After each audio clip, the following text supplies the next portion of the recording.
بسم الله الرحمن الرحيم. الحمد لله رب العالمين، والصلاة والسلام على أشرف الخلق أجمعين، سيدنا محمد وعلى آله وأصحابه والتابعين ومن تبعهم بإحسان إلى يوم الدين. السلام عليكم. Dhul Qarnaini fut un missionnaire d'Allah subhanahu wa ta'ala qui avait une relation particulièrement intense avec le monde ghaib. Cette intense relation avec le monde ghaib avait fait qu'il naquit avec des cornes sur sa tête, ce qui n'est pas familier chez les bébés humains. Ces deux cornes lui révéleront plus tard au cours de sa vie sur Terre, précisément à l'âge de 40 ans, qu'il était en réalité un missionnaire d'Allah subhanahu wa ta'ala. Ces deux cornes contenaient en effet un secret d'un nom d'Allah subhanahu wa ta'ala que seule l'âme peut prononcer. De ce secret, Allah en a donné à certains êtres du règne animal. C'est le cas du mouton, qui est l'animal qu'Allah avait utilisé pour l'échanger avec Ismaïl, le fils d'Ibrahim, lorsque celui-ci s'apprêtait à sacrifier son fils suite à la recommandation de son Créateur. Cet animal qui est le mouton détient dans ses cornes ce secret que l'âme peut prononcer, mais que les organes de la phonation humaine ne peuvent pas prononcer. C'est ce secret qui avait permis à Dhul Qarnaini de dominer le monde et de pouvoir combattre de nuit comme de jour. Lorsque Dhul Qarnaini a voulu faire son tarbiya de ce secret que seule l'âme peut prononcer, Allah subhanahu wa ta'ala lui suggéra de faire la tarbiya en utilisant les vocables suivants. Subhanallah, walhamdulillah, wa la ilaha illallah, wallahu akbar, wa la hawla wa la quwwata illa billahi al-aliyyul azim. Ainsi Dhul Qarnaini pratiquait ses zikrs à raison de 12 000 fois par jour. C'est alors qu'Allah lui attribua le pouvoir d'être capable de combattre de jour comme de nuit. Dès lors, tous les peuples qu'il a conquis ont été vaincus par le stratagème qu'utilisait Dhul Qarnaini et qui consistait à plonger ses adversaires dans une nuit obscure en restant dans le jour. Et une fois les adversaires vaincus, il les remet en face diurne et passe en face nocturne pour s'en aller. C'est ainsi qu'il finira par dominer le monde entier grâce à ce pouvoir qu'Allah lui conféra. C'est pourquoi le prophète Mohammed sallallahu alayhi wa sallam déclara qu'Allah subhanahu wa ta'ala a attribué à deux de ses missionnaires le pouvoir de domination du monde. Il ajouta que ces deux missionnaires correspondent à Dhul Qarnaini et au prophète Sulayman. Lorsque ses disciples lui demandèrent s'il y aura encore à l'avenir un autre missionnaire qui dominera le monde, le prophète Mohammed sallallahu alayhi wa sallam répondit par l'affirmative en précisant que cela adviendra à la fin des temps et l'auteur sera l'imam al-Mahdi al-Muntazar.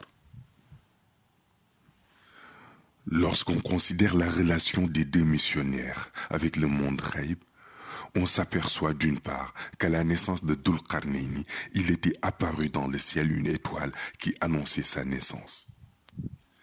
Cette étoile qui apparaissait chaque jour 5 minutes avant l'arrivée de la lumière du jour, brillait encore dans le ciel alors que les lueurs diurnes avaient rendu invisibles les autres étoiles. Cette étoile symbolisait la domination du monde par Dhul Qarnaini dans le cadre de la mission qu'Allah subhanahu wa ta'ala lui avait assignée.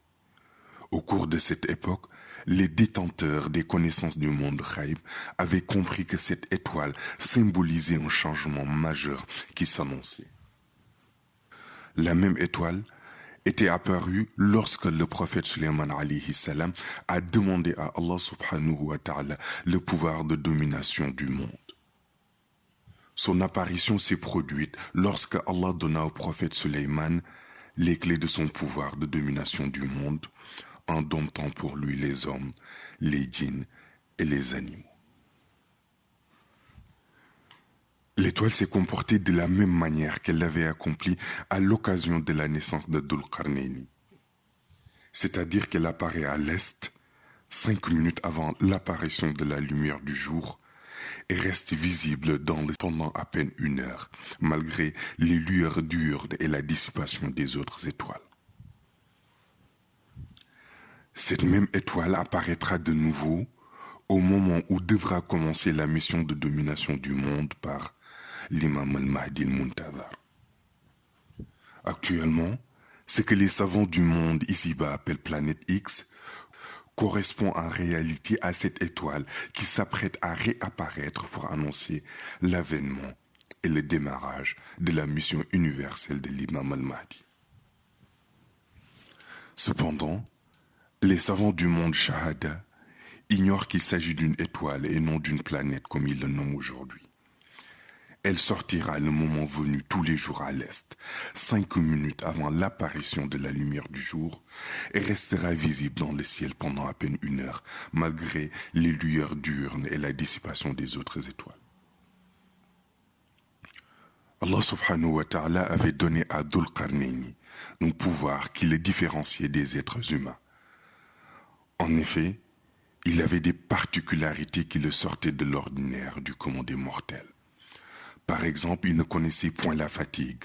En effet, au moment où ses compagnons atteignaient leurs limites dans les efforts physiques, Dhul Qarnayni reprenait vraiment vigueur dans l'accomplissement de l'effort physique. Il incarnait l'infatigable. Ainsi, là où le Coran le cite dans sa mission qui consistait à parquer Ya'juj et Ma'juj, on peut noter que la clôture qu'il a construite avait une longueur de 48 000 kilomètres. Pourtant, Dhul Qarnayni n'avait point manifesté de fatigue lorsqu'il installait la clôture des grillages.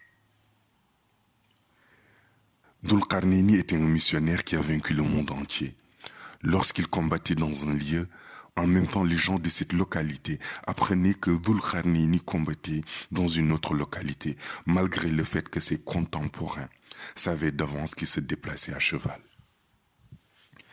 La réalité sur ce dernier était que ce cheval de Dhul Qarnayni n'était pas un animal ordinaire, mais plutôt un ange de la famille des Nawamis, qui ont la particularité d'accompagner les missionnaires d'Allah dans l'exécution de leur mission. Ce faisant, le pouvoir de Dhul Qarnayni était conservé en partie dans ses 2 cornes, et l'autre partie était gardée par son cheval angélique.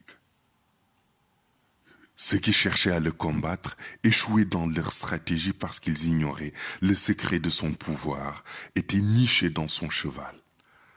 Et tant que le cheval est avec Dhul Qarnayni, celui-ci reste invisible. C'est ainsi qu'il réussit à vaincre tous ses adversaires et à dominer le monde. Le constat ici est qu'Allah subhanahu wa ta'ala a souvent utilisé des Nawamis pour accompagner son prophète en lui confiant une mission universelle de domination du monde. Mais si Allah subhanahu wa ta'ala affecte des Nawamis à un Qutbu, c'est parce que celui-ci est investi d'une mission universelle de domination du monde. Par ailleurs, ce qui apparaît étonnant à la mort de Dhul Qarnayni est qu'Allah subhanahu wa ta'ala a montré aux habitants du monde ghaïb qu'il ne revendiquera pas son statut de prophète, mais plutôt son rôle de gardien du prophète Mohammed sallallahu alayhi wa sallam. Alors que tout le monde s'attendra à ce qu'il revendique son statut de prophète, c'est pourquoi demain, au jour du jugement dernier, dans la station du paradis Firdaus, réservée aux prophètes, on n'y trouvera pas la maison de Dhul Qarnayni, alors que celle de tous les autres prophètes s'y trouveront. En fait, il optera pour le rôle de gardien de sentinelle devant la maison du prophète Mohammed sallallahu alayhi wa sallam. Et ceci montre qu'il avait l'apparence d'un humain, mais il y avait autre chose en lui qui n'était pas humain. Et c'est pour cela qu'il naquit avec la particularité de porter 2 cornes à la tête. À travers ce qui précède, nous pouvons constater que toute l'histoire de Dhul Qarnayni relève des réalités du monde ghaib. Ce récit est tiré des enseignements de notre honorable Cheikh Qutb al-Aqtab al-Kabir Sayyid Mohammed al-Cheikh. Wassalamu alaikum wa rahmatullahi ta'ala wa barakatuh.